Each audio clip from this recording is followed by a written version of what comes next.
El ser humano no es solo otra especie que forma colonias y se comunica con sus semejantes. Es un ser que además ve e interpreta su propia experiencia y la transmite. Contamos, escuchamos y necesitamos historias. Un arte que no ha dejado de transformarse desde la antigüedad. Y que las nuevas generaciones generadoras de contenido y gestoras de contenido nos han enseñado también a aprovechar, como el valor de la simpleza, el valor de lo simple, de la sencillez, el hecho de tener una conversación donde permitas que el otro hable. Con la llegada de Internet se han ido desarrollando formas narrativas que rompen las fronteras de los formatos y que nos brindan posibilidades sin precedentes a la hora de contar algo. También es una estrategia de marketing, ¿sabes? Y entre más lugares puedas poner tu marca, porque tu historia a su vez, tu historia es como una marca, entonces entre más canales tengas de visualización y de difusión, pues es más rentable para tu marca. ¿De qué se trata la narrativa transmedia y en qué campos se está aplicando?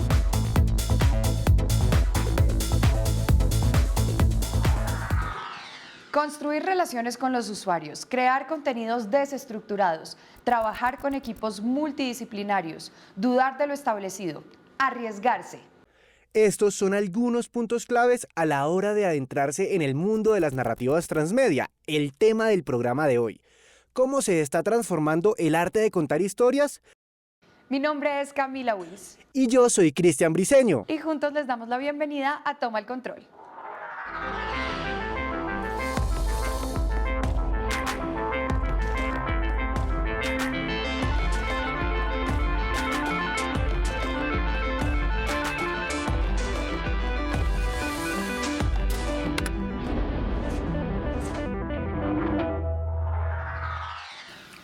Y hoy en Toma el Control tenemos dos invitados con los que conoceremos el estado de las narrativas transmedia en nuestro país. Le damos primero la bienvenida a Edith Sierra. Ella actualmente es consultora, productora de contenidos multiplataforma y transmedia. Bienvenida, Edith, y gracias por estar en Toma el Control. Muchas gracias por invitarme a compartir con ustedes. Y también le damos la bienvenida a Elder Tovar. Elder es productor audiovisual y comunicador social de profesión y hace 2 años desarrolla el proyecto transmedial Cuatro Ríos, con quien compartiremos y hablaremos de esto más adelante. Muchas gracias por venir a Toma el Control. No, muchas gracias a ustedes por la invitación. Bueno, y también estamos, como siempre, con Cristian Briceño, a quien ustedes pueden escuchar gracias a la interpretación de lengua de señas de Laura Herrera y Arturo Gómez, quienes pueden ver en la parte inferior derecha de sus pantallas. Bienvenido, como siempre, Cristian. Y ustedes, quienes son los más importantes en nuestro programa, en Toma el Control, la audiencia también pueden ser parte de esta charla que tendremos a continuación. Pueden escribirnos a las redes sociales con el numeral Toma el Control y contarnos cuál es su experiencia con estas multiplataformas y plataformas transmedia. Para empezar, hablemos primero de definiciones, por favor. ¿Qué se entiende por contenidos transmedia, Edith? Los contenidos transmediales son los contenidos que viajan por múltiples plataformas que conforman un universo narrativo. Entonces, las narrativas transmediales permiten conocer muchas facetas de un mismo tema y explorarlas, digamos, libremente, como cada persona pues quiera recorrer ese universo narrativo. Entonces, si yo me intereso mucho en el tema y han diseñado bien esas pasarelas, pues yo puedo recorrer más y más facetas de ese tema. Ok. Elder.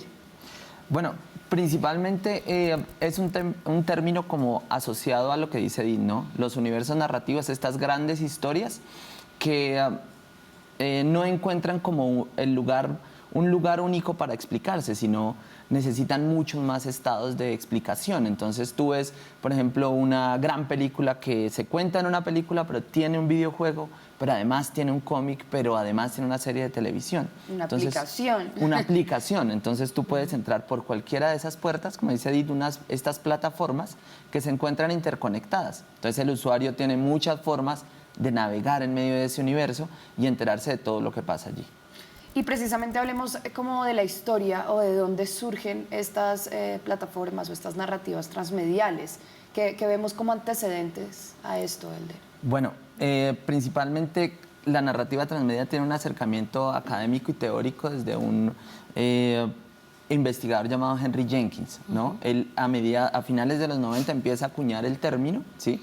Desde el MIT, él trabaja en el MIT, entonces empieza a acercarse a esa definición, ¿sí?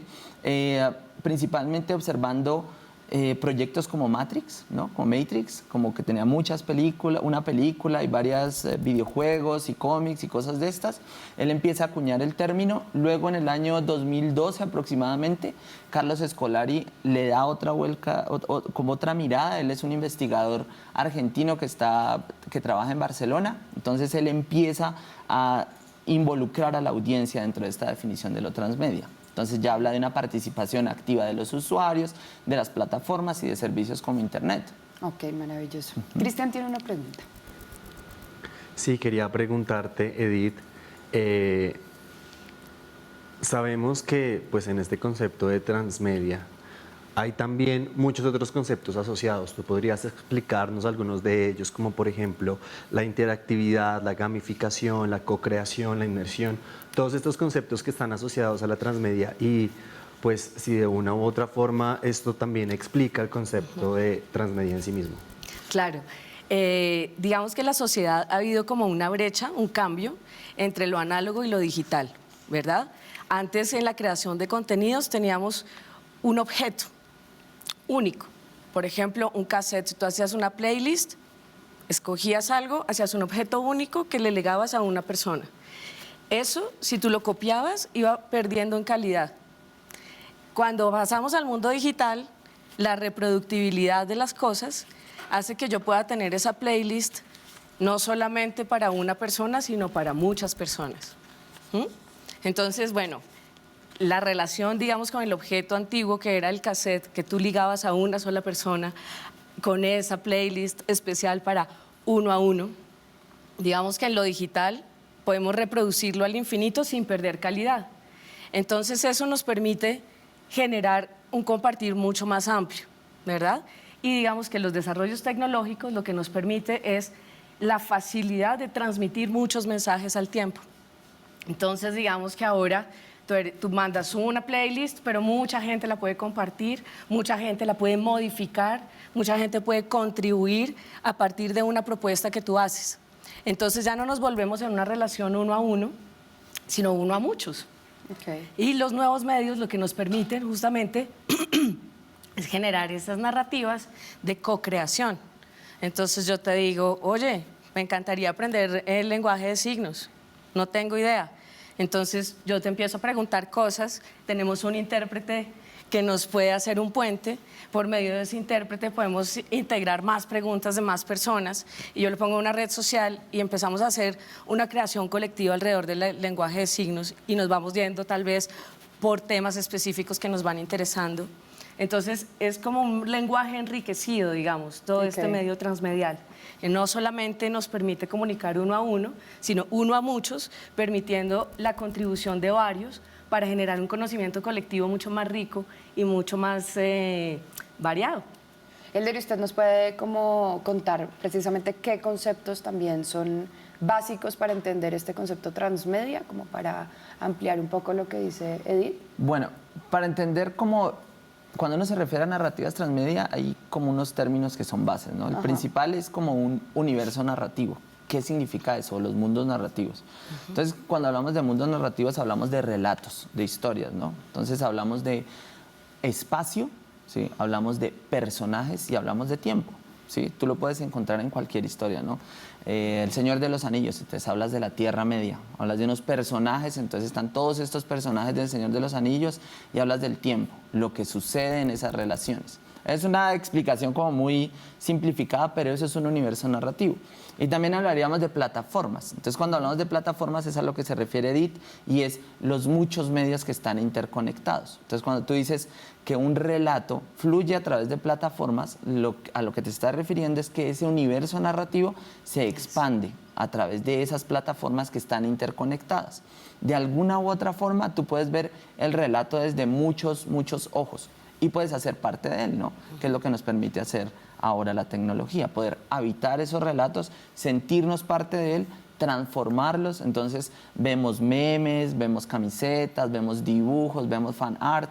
Entonces todo ese tipo de cosas son las relaciones que hay alrededor de uno. Los soportes, los nuevos soportes, lo digital, y dos, el universo narrativo, el relato, que sigue siendo lo esencial y pues digamos que es una parte muy humana, ¿no? O sea, el relato sigue siendo parte esencial de nuestra naturaleza. Así es. Bueno, pues precisamente si ustedes quieren saber cómo se dice transmedia en lengua de señas, al final de nuestro programa, Cristian en su clase de lengua de señas nos va a enseñar cómo se dice, así que no se lo pueden perder. Vamos a una pequeña pausa y ya volvemos. En los años 70 y 80, artistas pioneros del arte telemático hacían experimentos sobre la narración colectiva, produciendo visiones y teorías sobre lo que se convertiría en transmedia. Con la normalización del uso de Internet en los 90, numerosos creadores continuaron estos experimentos y comenzaron a explorar maneras de contar historias utilizando las nuevas plataformas. Ya en el año 2003, el concepto de narrativa transmedia fue introducido por Henry Jenkins en un artículo publicado en Technology Review, refiriéndose a estas como una nueva era de convergencia de medios que vuelve inevitable el flujo de contenidos a través de múltiples canales. Es decir, una historia puede ser introducida en un largometraje, expandirse en la televisión, novelas, cómics y además puede ser explorado y vivido a través de un videojuego. Cada una es autosuficiente en su narración y no necesita de los otros medios para existir. Incluso en cada medio el relato se expande, aparecen nuevos personajes o situaciones que traspasan las fronteras del universo de ficción. Hoy en día, las narrativas transmedia están de moda y se pueden expandir en diferentes formatos, como apps, audios, blogs, cómics, ebooks, eventos, juegos, códigos QR, videos, web.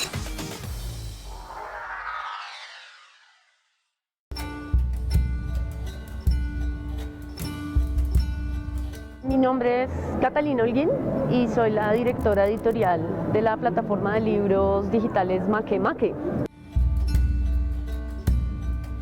Transmedia yo interpreto, porque creo que el término tiene como varias definiciones, pero en mi caso yo lo interpreto como que es una historia que ocupa diferentes formatos y diferentes escenarios. Tu historia es como una marca, entonces entre más canales tengas de visualización y de difusión, pues es más rentable para tu marca. Un ejemplo completamente anacrónico, anterior a la palabra transmedia, podría ser la radionovela Calimán. Calimán arranca como una radionovela, pero tiene tanto éxito que le hacen luego una fotonovela impresa y creo que alcanzó a tener película. Pues eso es un ejemplo transmedia setentero. En el caso del libro es un escenario, digamos, que ha sido mucho más lenta la transición a lo digital, por no decir que casi que nula, básicamente porque el mercado del libro sí es fuerte, siempre ha sido fuerte. El libro es una gran tecnología, el libro no se le acaba la pila y en términos comerciales en el negocio del libro está muy inventado como el formato impreso. Hubo como mucho auge del libro interactivo para niños en formato app porque el formato prometía muchas cosas, muchas bondades, en la pantalla que fuera táctil, había una tienda para descargar apps y luego los productores de ese tipo de contenido se dieron cuenta que competían con juegos, con Angry Birds y que estaban muertos, que ese no era un escenario para el libro, el de las apps. Ha habido también una tendencia de gente que ha buscado maneras como de casar el impreso con tecnologías digitales o electrónicas, que le pasas un robotcito a un código y el robotcito habla para libros de niños, que no es muy distinto del libro ese que uno despichaba un botón plástico y sonaba el elefante. Realidad aumentada, que básicamente agarras el libro impreso y le pasas el celular y pasan cosas adentro. De eso hubo una moda y yo creo que ya como medio que se fue bajando, como que ese momento, como ese furor ya pasó, ya todos tenemos internet, ya todos descubrimos que el libro nos iba a acabar. Si lo ves como desde un punto de vista simplemente de llegar a una audiencia de forma eficiente, efectiva, y que se conozcan esas historias y que encuentren un niño que les guste, pues nosotros cumplimos un rol en ese ecosistema y el libro impreso cumple otro todavía muy vigente y muy útil. Lo que creo que sí es novedoso realmente es que lo digital nos permite trabajar con editoriales de muchos países. Trabajamos con editoriales de Chile, de Argentina, de España, de México, de Venezuela. Nos permite, digamos, trabajar como con partners regionales muy ágilmente y descubrir que pues, hay audiencia para eso, para ese tipo de contenido regional.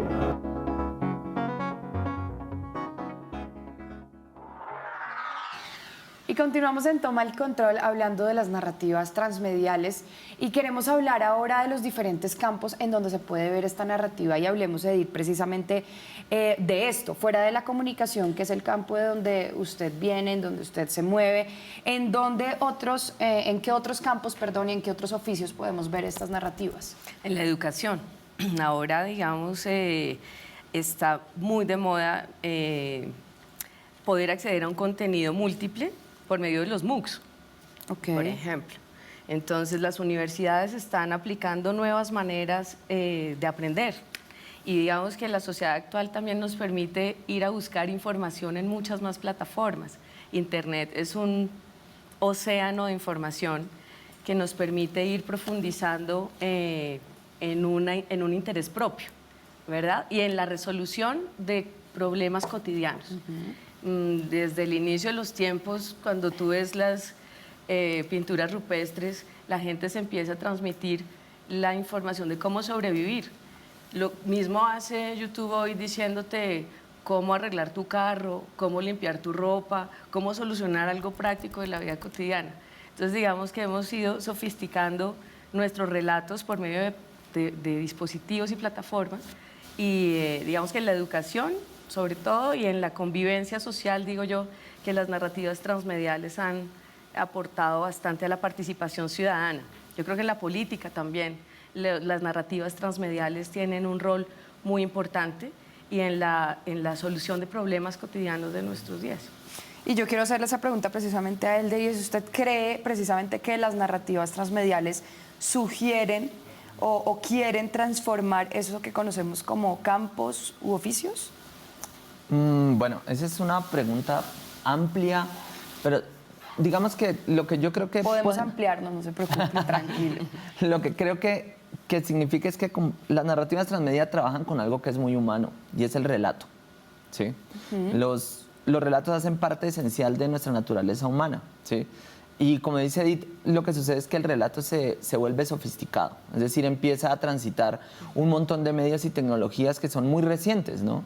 Si nosotros vemos las redes sociales, como narran las redes sociales, es un lenguaje muy reciente. Si hablamos de realidad virtual o realidad aumentada o realidad mixta, pues son aún más recientes, ¿sí?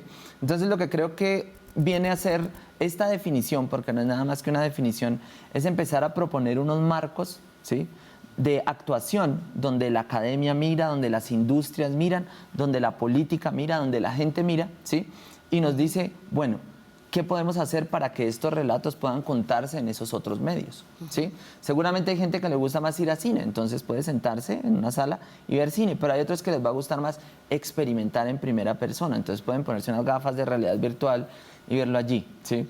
Como creador está llamado, el creador entonces está llamado a experimentar con estas nuevas formas narrativas, y como espectador está llamado a relacionarte de una nueva forma con estos elementos que están allí. Ya no simplemente desde lo pasivo, es decir, desde mirar y nada más, sino desde lo activo, ¿no? Como la invitación que les hace al público, interactuar por redes sociales, hablar, las definiciones, etc., etc. Entonces, creo que ahí está el gran valor de este tipo de definiciones. Pero hablemos un poco también los dos, el que me quiera responder, del papel que juega precisamente la interdisciplinariedad en esto, en las narrativas transmedia. Edith o...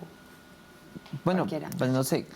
Lo que te puedo decir desde mi experiencia es que no solamente trata las narrativas transmedia, sino en como de un proceso que está inserto en nuestra sociedad en este momento. Y es que los grupos interdisciplinares cada vez son más usuales, ¿no? Entonces tú te encuentras con un diseñador web, pero también tienes que hablar con un investigador, pero también hablas con un politólogo, pero también hablas con un asesor.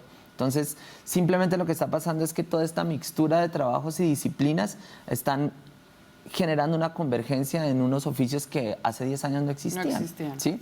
O, Entonces, esa persona que usted acá es una sola. claro, Sí, claro. total. No, y lo que digo es que entre lo interdisciplinario, ¿sí? Hay una riqueza que aún nosotros no hemos encontrado, ¿no? No sé, ese hombre académico, investigador y científico como Leonardo da Vinci, ¿sí?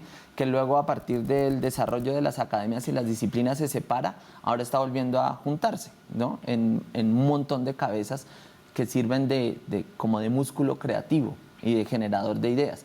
Entonces, las narrativas transmedia nos pone a hablar a un montón de, entre comillas, expertos, investigadores y creadores para poder crear ideas, ¿no? Con una unidad y basados en uno solo objetivo, ¿no? Ok. Sí, y sobre todo que la sociedad actual está buscando que cada vez más nosotros nos apropiemos de las soluciones, ¿verdad? Entonces, si bien antes tenías que hacer 5 años de academia para llegar a construir un conocimiento que iba a llegar a la gente por unas vías muy clásicas, hoy en día con un blog específico, con grupos de investigación, están compartiendo conocimiento y están haciendo que todos nosotros podamos empezar a impregnarnos un poco más de ese conocimiento que antes era como solo de sabios o solo de personas que habían estudiado por una sola vía. Yo siento que el conocimiento ahora se expande también y que nuestras experiencias, digamos, las experiencias de una persona en el campo y el conocimiento que puede tener una persona de la vida de la tierra, de la conexión con la naturaleza, nos la puede compartir a personas que ya no estamos tan en contacto con ella. Cito a McLuhan, por ejemplo, que es el gran teórico del mundo análogo. Él hablaba de algo que se llamaba la aldea global, que era lo que nos permitía, o lo que permitía hacer los medios de comunicación análogos. Yo vivo en Bogotá, y la radio me habla de Japón. Y entonces yo empiezo a hacerme una idea de Japón. Y luego voy a la tele y veo unas imágenes de Japón. Y yo empiezo a construir algo emocional. Japón tuyo. Mi Japón, exacto. Entonces, esa construcción que hacen los medios se llama la aldea global. Estamos todos en un mismo planeta, ¿verdad? Y ya estamos pudiendo relacionarnos con gente que está al otro extremo y generar emoción.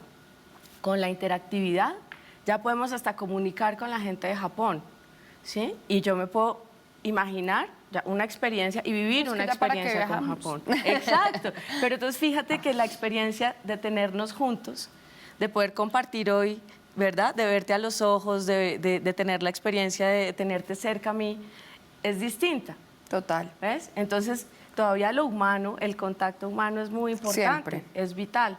Entonces, siento que toda esa interdisciplinariedad ha ido generando nuevo conocimiento, digamos, de manera virtual, así como en la aldea global, pero ahora ese nuevo conocimiento colectivo también nos puede hacer juntarnos más y cuidar un poco más esa aldea global que es el planeta. Total. Y la humanidad entera, Así como es. hombres, como mujeres, como niños, ¿ves? Es como una Totalmente. visión múltiple que nos permite como ir un poco más, evolucionando un poco más de manera coherente, Así diría es. yo.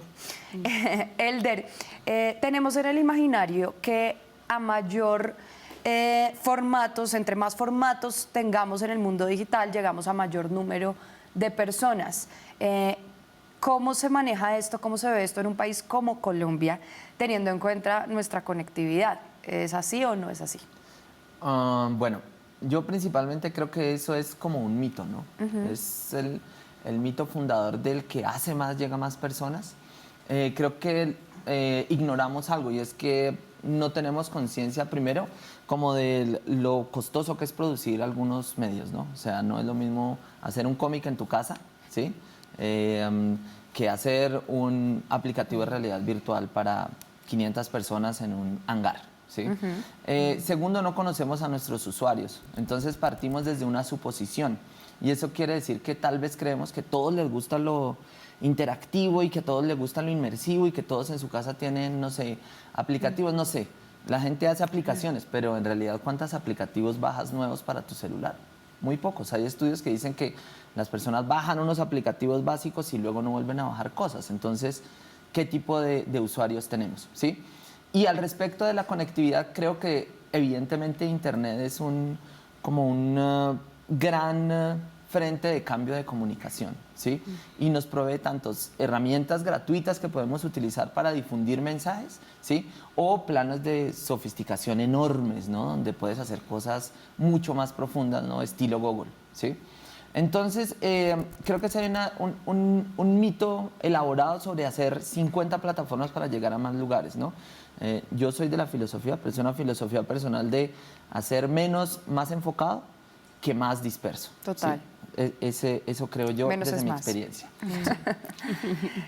Bueno, Cristian tiene una pregunta para Edith. Sí, con todo lo que hemos estado charlando hasta el momento, quiero preguntarle a Edith si en medio de estas narrativas transmedia, pues sabemos que hay una cantidad de información impresionante a la que estamos sometidos y algunas personas mencionan que esto es justamente o se relaciona directamente con la forma en que el cerebro funciona. ¿Tú qué opinas alrededor de esto? Sí, total. Yo siento que las narrativas transmediales son mucho más reales, porque como seres humanos tenemos diferentes capas de narración al mismo tiempo. Entonces, la primera vez que hablaba con él, le decía, es como un pitillo, cuando en la realidad tú atraviesas un pitillo y dices, ok, mientras pasa esto, están pasando muchas cosas.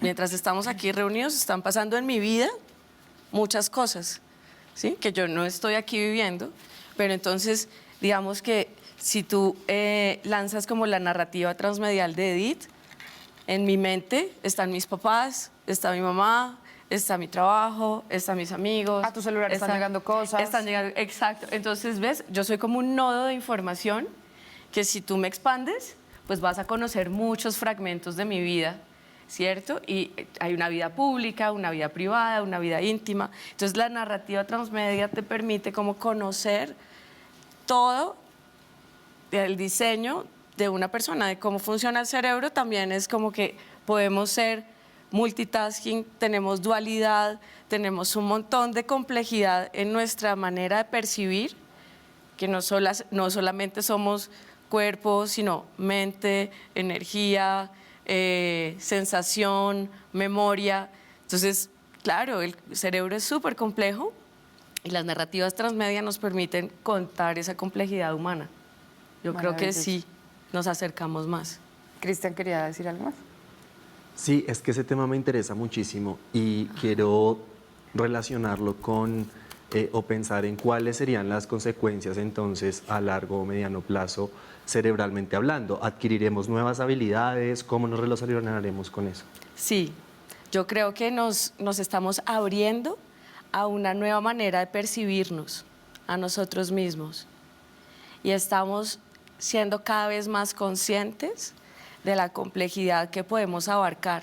Vamos a seguir hablando precisamente de esto y de todo el tema de las multiplataformas y de la plataforma transmedia. Si ustedes quieren seguir pues comunicándose con nosotros precisamente y hablando de este tema, pueden escribirnos en las redes sociales con el numeral Toma el Control. Vamos a una pequeña pausa y ya volvemos.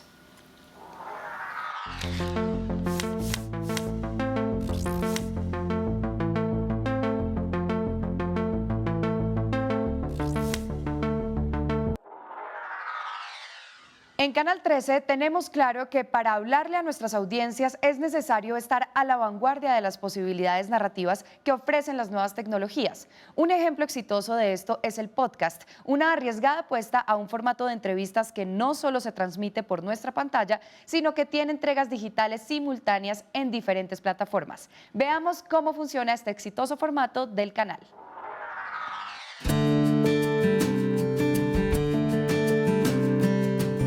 Bueno, Marín, me gustaría que me contaras más sobre tu programa, el podcast. ¿En qué consiste? Es un proyecto transmediático, tiene un propósito tecnológico muy puntual, que es conectar la televisión pública con YouTube y con el mundo de la radio como se está digitalizando en estos momentos, es decir, en las plataformas de podcast. Es una embarrada que la animación acá no peleche porque no haya apoyo. Y hay proyectos en serio. O sea, cuando usted tiene un producto como Los Simpsons gringo y la retrospectiva de Los Simpsons de 25 o 28 años de aire, es cultura popular, pero efervescente, ¿no? Sí, incluso El Profesor Supero es uno de los muchos ejemplos. Es más, yo creería que tanto, por ejemplo, canales como el 13, Señal Colombia, tienen y han tenido unos productos infantiles muy pilos. El podcast es uno de nuestros contenidos que nos ha permitido explorar con nuevos usuarios en distintas plataformas digitales. Así como tú lo puedes ver en televisión, lo puedes ver al mismo tiempo en plataformas como YouTube, Facebook, escuchar en Spotify, Spreaker, Apple Music, Deezer. La longitud del formato hace que goce de cierta libertad editorial y no se preocupe tanto por ese alcance que puede llegar a ser masivo o que necesita un producto masivo para poder sobrevivir. Lo importante no es cuántos son, sino quiénes son esos televidentes y quiénes son esos oyentes. Puede ir comentando en vivo, nosotros vamos respondiendo sus comentarios en tiempo real durante el programa. Cuando tú estás interactuando con las personas en Facebook o en YouTube y las personas van dejando su comentario acerca de lo que dice el entrevistado, acerca de cómo va la entrevista con Alejandro Marín y el canal les está contestando, ellos sienten que la interacción con ellos es distinta y es más cercana. Por ejemplo, este fue el de Elsa y el Mar, me encantó la entrevista. Ojalá siga trayendo más sorpresas, de los mejores podcasts de Alejandro, fluyó, es auténtica, talentosa, divina, es distinto las interacciones que se hace con un contenido en plataformas digitales. Entonces, sobre ese enfoque con el que trabajan, están en este momento con una audiencia muy diversa, porque tienen la emisión en el canal, la transmisión vía streaming y Facebook. ¿Qué retos se les presentan a la hora de publicar en estas plataformas? Ha sido una experiencia que ha servido también para aplicar una serie de principios que yo siento que en los medios de comunicación hemos olvidado y que las nuevas generaciones generadoras de contenido y gestoras de contenido nos han enseñado también a aprovechar, como el valor de la simpleza, el valor de lo simple, de la sencillez, el hecho de tener una conversación donde permitas que el otro hable. Esa característica de una conversación que tú puedes escuchar donde y cuando tú quieras hace parte de ese mundo digital 100%. Desde el periodismo de entretenimiento, desde el periodismo de noticias, desde cualquier otro tipo de periodismo se nos ha olvidado, y es que el otro tiene mucho valor, y esa es la experiencia más grande que hemos obtenido, y los retos pues están allí, cómo hacer las cosas mucho más sencillas, cómo hacerlas más simples y cada vez mejor, y ejecutar siempre la misma tarea de la misma forma y de esa manera garantizar un estándar de calidad.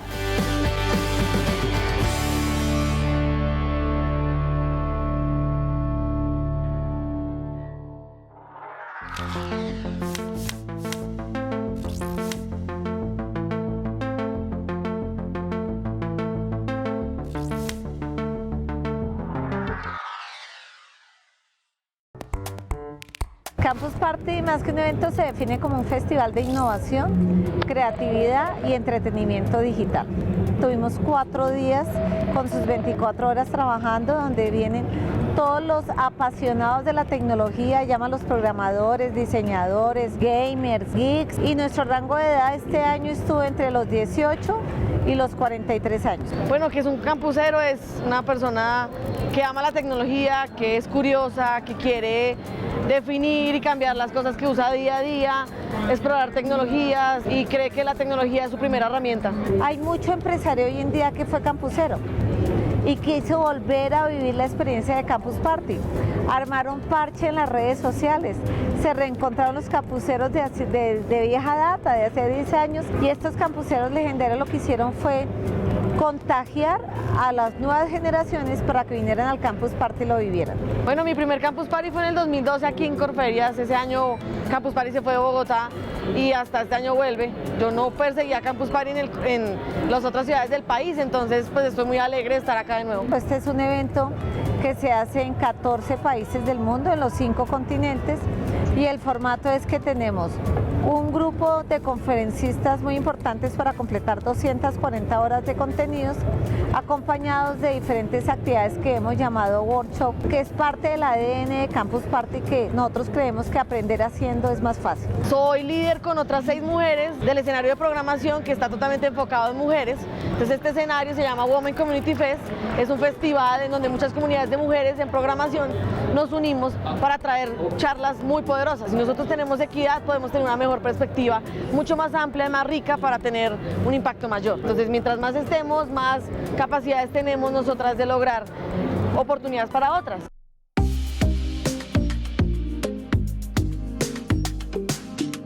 Que me llevo mucha motivación, yo creo que más ganas de hacer eventos como este, no con el mismo formato de campus, sino con el mismo formato de compartir probablemente más workshops para poder enseñar más, sea cual sea el lenguaje de programación, sea cual sea la herramienta, porque sé que hay mucha gente ávida de conocimiento, hay mucha gente que quiere aprender.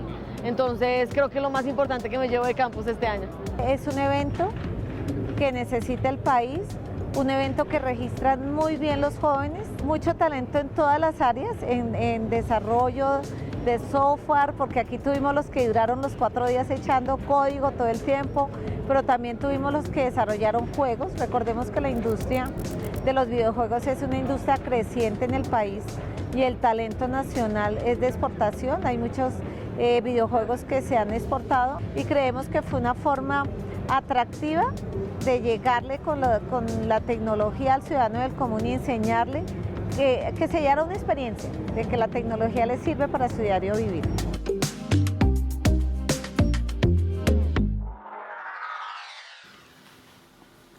Bienvenidos nuevamente a Toma el Control y estamos el día de hoy hablando sobre las narrativas transmedia y charlando con nuestros invitados en este momento acerca de este tema.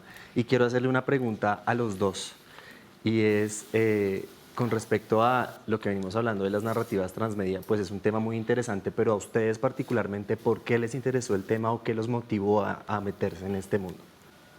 Bueno, a mí me motivó este tema cuando estaba trabajando en una casa editorial de juegos, prensa y libros para niños. Estábamos desarrollando un proyecto sobre la alimentación y yo les estaba proponiendo a esta casa de edición, que es francesa, que hace juegos con papel, que fuéramos a hacer más documentales para niños. Y ellos me dijeron, no, interactividad. Y yo como, interactividad. Les dije como yo sé hacer películas, llevemos a los niños a hacer cosas con sus historias. Y me dijeron, sí, pero que ellos también puedan empezar a contar sus propias historias con nosotros. Y cómo comen, y qué los lleva a comer, y por qué se están dando cuenta ellos de que las emociones y la comida están juntas, y por qué es necesario comer, cómo estamos comiendo. Ese era el proyecto inicial. Y entonces yo empecé a investigar la interactividad. Yo les decía, no, pues hagamos documentales con niños de cómo comemos, de cómo vamos narrándonos por medio de la alimentación. Y ellos, no, interactividad. Y yo dije, miércoles, esto está muy importante y me doy cuenta de que realmente la comunicación interactiva es lo que hace la generación de nuevos relatos mucho más ricos. Y digo, no, esto es lo que tengo que empezar a estudiar. Entonces yo propuse de manera muy incipiente un proyecto integrando pues las nociones de interactividad que yo había alcanzado a investigar por mi lado, y me dijeron, bueno, no, business plan, business model, cuánto vamos a ganar, en cuánto tiempo, todo eso. Y yo como, no, yo soy creativa, no me pongan a hablar de números. Y luego pues presenté ese proyecto y me gané una beca y pues pude estudiar el máster en la Escuela de Ingenieros y en el Instituto Nacional del Audiovisual en Francia, donde ya empecé a aprender a hacer código. Entonces, pues ahí empecé. Ahí empezó, maravilloso. ¿Y Elder, cuál fue su experiencia? Bueno, para mí todo parte de los videojuegos, ¿no? Yo siempre desde pequeño jugué videojuegos, entonces siempre sentía que había como una parte que pugnaba por estar cerca como de esas experiencias. Luego estudié cine y televisión, luego trabajé como en la parte social con campesinos, indígenas, en la parte rural, haciendo apropiación tecnológica. Luego volví a la televisión nuevamente, estuve trabajando mucho tiempo en producción de televisión y justo en el punto en el que Internet empieza a masificarse, como había estado muy cerca de los cambios, de estos cambios tecnológicos, empecé a proponer proyectos. Y allí entonces como que esas ideas de cómo relacionarse la gente con la tecnología me importaban mucho, cómo abordar temas a partir de otros tipos de lenguajes y códigos narrativos, cómo proponer y desarrollar historias en formatos no usuales, ¿no? Como dice Edith, desde la interacción o también desde, no sé, desde lo visual, desde los cómics, desde las maquetas, desde la realidad aumentada. Entonces, a partir de, como de muchas preguntas realmente, todavía sigo teniendo preguntas y es, ¿qué me ha llevado allí? Las preguntas sobre cómo contar una historia, ¿no? Cómo relatar algo y cómo hacer que la gente se vea involucrada en ella. Edith, usted ha sido docente y quiero saber cómo se forman a las personas para este tipo de narrativas, sobre todo en un universo tan cambiante, ¿no? Sí, yo empecé a enseñar hace poco, bueno, yo volví a Colombia en el 2012 y tuve la oportunidad de diseñar la primera parte de la franja interactiva infantil de Señal Colombia y tuve mucha dificultad en armar el equipo de trabajo. Por ejemplo, encontrar un escritor interactivo. Evidentemente uno no puede comparar lo incomparable. O sea, la sociedad francesa lleva mucho tiempo trabajando en ciencia y tecnología, invirtiéndola en la investigación y el desarrollo. En Colombia estamos empezando ya desde hace, yo volví en el 2012 y he estado contribuyendo como en varios polos de desarrollo también en el sector, desde el Ministerio de Cultura, desde Señal, y sí me di cuenta de que uno no puede mezclar procesos, ¿verdad? Hay procesos de producción y procesos de aprendizaje. Cuando uno mezcla procesos de aprendizaje y producción, no es tan chévere.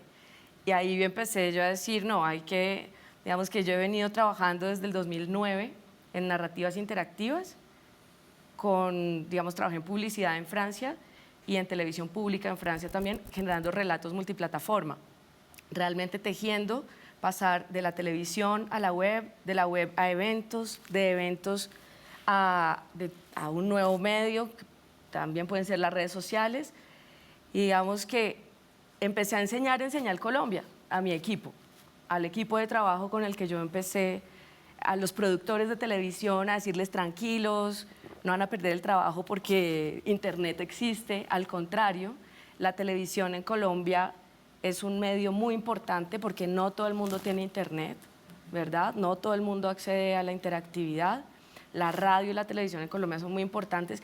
¿Y cómo enseño yo? Generando la noción de cómo nos relacionamos en el universo análogo y cómo nos relacionamos en el universo digital. Lo que te decía de ese regalo único, de la relación que yo tengo con los objetos, con el papel, con una revista, con algo que yo te regalo, que te lego, ¿sí? Con el objeto, eso viene del mundo análogo. Mi mamá y mi papá vienen del mundo análogo, del cuidado de las cosas. El mundo digital, lo virtual, genera una flexibilidad demasiado alta con la diferencia entre lo virtual y lo real. Yo tomo una foto de esta taza y me puedo relacionar con ella poniéndole un gorrito, poniéndole unas frases, la comparto en mis redes sociales. Pero cuando yo tengo esta taza en mis manos y la suelto se rompe, ¿verdad? Son experiencias distintas y son complementarias. Esta taza, que para mí ya empieza a significar nuestro encuentro de hoy, entonces ya tiene un valor para mí. Le tomo la foto, me la apropio y la comparto en las redes sociales y empiezo también a generar una nueva historia a partir de lo que compartimos. La taza sola no cuenta eso. Yo la resemantizo. Yo le doy un significado. Y es súper importante que en el mundo virtual nos demos cuenta del tejido que hacemos de significado con las cosas. Así es. Entonces, ahí empiezo yo con mis alumnos a generar la relación que hay entre lo virtual, lo real, y ese pasaje que tenemos la posibilidad de hacer entre lo real y lo virtual lo real.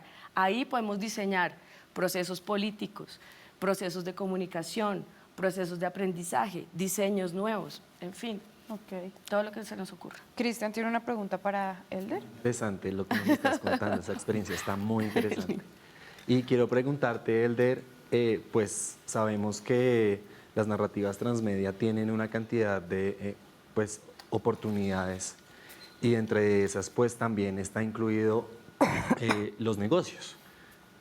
¿Está relacionado esto con economía naranja? ¿Sí es las narrativas transmedia en economía parte de la economía naranja? Bueno, principalmente se trata de las industrias culturales, ¿no? Cómo nosotros empezamos a generar desde un grupo de creativos, llamarlo nacionales, para empezar a promover estas ideas y todas estas iniciativas que parten desde, pues sí, estos grupos creativos. Entonces nosotros, como grupos creativos, lo que estamos buscando permanentemente es un grado de sostenimiento y financiación, ¿sí? En el país digamos que existen cada vez más posibilidades de encontrar ese tipo de apoyos, ¿no?, a los grupos creativos. Sin embargo, sí es importante empezar a producir IPs o propiedades intelectuales, a generar ideas propias de relatos. Si nosotros vemos Marvel, ¿no? ¿Qué es Marvel? O sea, hace 50 años era un cómic, ¿sí? Que luego empezó a convertirse en videojuegos, que luego empezó a convertirse en series de televisión, que luego empezaron a convertirse en las películas más taquilleras de la historia, ¿sí? Y fueron simplemente, ¿qué? Ideas de un grupo de creativos. Marvel estaba al borde de la quiebra a finales de la década de los 90, ¿sí? Y hoy es un emporio de ideas, ¿no? Marvel, la casa de las ideas, ¿no? Es el sobrenombre que tiene. Entonces, ¿de qué estamos hablando? Sí está arraigado todo este tipo de iniciativas en la generación de nuevas economías, ¿sí? Y sin embargo necesitamos empezar a proponer unos mecanismos donde estos grupos creativos tengan incidencias, ¿sí?, tengan unas facilidades de poder disponer de recursos y poderlos llevar más allá. Quizás, y no lo dudo, en Colombia exista un Marvel en este momento existiendo y necesita empezar a sincronizarse con este asunto de las industrias culturales y la economía naranja. Yo aquí me embobada con la respuesta.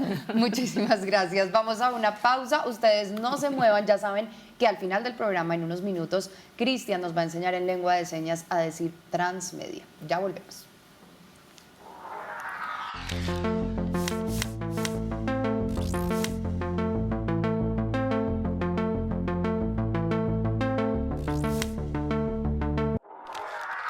Yo creo que los formatos digitales es como en donde consumo casi el 90% de la información a diario. En su totalidad internet, casi no veo televisión, entonces yo creo que sería eso. Sí, todo lo que son tablets y computador, todo ahí. Bien.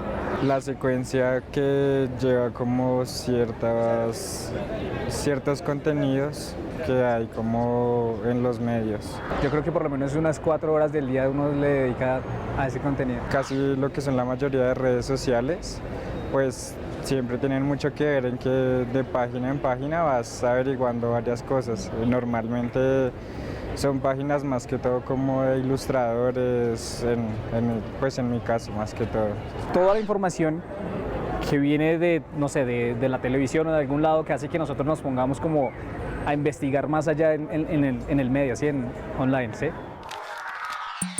Continuamos en Toma el Control hablando de las narrativas transmedia y quiero que ya para concluir y para cerrar este tema, Elder nos cuente cuáles son los paradigmas para usted más visibles o más profundos que este tipo de narrativas trae como consecuencias. Bueno, principalmente creo que la tecnología ha provisto nuevas formas de entender y comprender el mundo, ¿no? Esto no ocurre con lo digital, ocurre desde el inicio de la historia humana, ¿no? Las gafas son tecnología hiperavanzada que nos permite ver de otra forma el mundo literal, ¿sí? Creo que las narrativas transmedia lo que nos permiten es hablarle a una audiencia que está cambiando su forma de relacionarse con el mundo, ¿no? Si hablamos de cómo van a entender, qué van a consumir los niños que hoy tienen tabletas y redes sociales, cómo van a consumir sus contenidos o cómo se van a relacionar los jóvenes de 14 años que en este momento están abriendo una red social en Japón y nadie conoce en Colombia, ¿sí? Las narrativas transmedia lo que nos permiten es proponer nuevas formas de contar esos relatos, de poder llegar a esas audiencias de una manera novedosa o de una manera innovadora. Y eso también nos permite, como creadores, empezar a proponer nuevas historias, historias globales, historias locales, historias que nos conecten como seres humanos y como comunidad. Entonces creo que ahí se encuentran los grandes paradigmas. Por último, decir que el nombre es importante, narrativas transmedia es importante, sin embargo, también van a existir cambios de ese nombre, ¿no? Se van a mutar, van a existir otros términos que se van a juntar a él, y sin embargo, en el fondo, lo que va a quedar es como esa dinámica entre los seres que se conectan por un relato, ¿no? Entre el que dice, mi libro favorito es este, y el libro favorito, no sé, Mafalda, o El Señor de los Anillos de nuevo. Eso es lo que queda en el fondo de lo humano. Y creo que las narrativas transmedia nos permiten conectarnos de otras formas a ese fondo humano. Ok, bueno, Cristian tiene una pregunta, una última pregunta para Edith. Sí. Pues las narrativas transmedia se han caracterizado por ser muy vanguardistas, por tener una cantidad de cambios, pruebas todo el tiempo. Y quisiera preguntarle a Edith, ¿qué sigue para las narrativas transmedia? ¿Qué se espera en el futuro? ¿Qué opinas tú? Yo creo que viene un gran momento de valorización del contacto humano por medio de la inteligencia artificial. Creo que vienen relatos donde las inteligencias artificiales van a resolver un montón de cosas que los humanos ya, digamos, nos vamos a ocupar de otras prioridades, ¿sí? Vamos a dejarle a las máquinas, digamos, un grado de precisión en algunos temas, por ejemplo, en medicina, ¿sí? Y nos vamos a ir concentrando cada vez más en qué nos hace humanos. Yo espero eso de la sociedad y voy a seguir creando contenidos en ese sentido. Ese es como mi compromiso personal, en evidenciar ese mundo simbólico de lo humano y en proponer nuevos proyectos en la sociedad para potenciar una mejor convivencia, la conservación del medio ambiente, temas que son realmente mucho más humanos. Total. Exacto, de conservación de nosotros como especie y de potenciar nuestra capacidad de relacionamiento, nuestro bienestar general. Yo siento que vamos por ahí. Así es, pues Edith y Elder, de verdad, muchísimas gracias por acompañarnos, por estar en Toma el Control, qué tema tan interesante, y bienvenidos siempre por acá. Muchas gracias. Muchas gracias. El día de hoy, la seña que estamos aprendiendo para la palabra transmedia no existe, y en Toma el Control la estamos creando teniendo en cuenta que tiene incluidos en su concepto diferentes medios que son atravesados por un mensaje. La seña es transmedia y hoy la vamos a aprender con Camila. ¿Cómo es? Transmedia. Muy bien, repítela. Transmedia. Muy bien, nos vemos la próxima semana.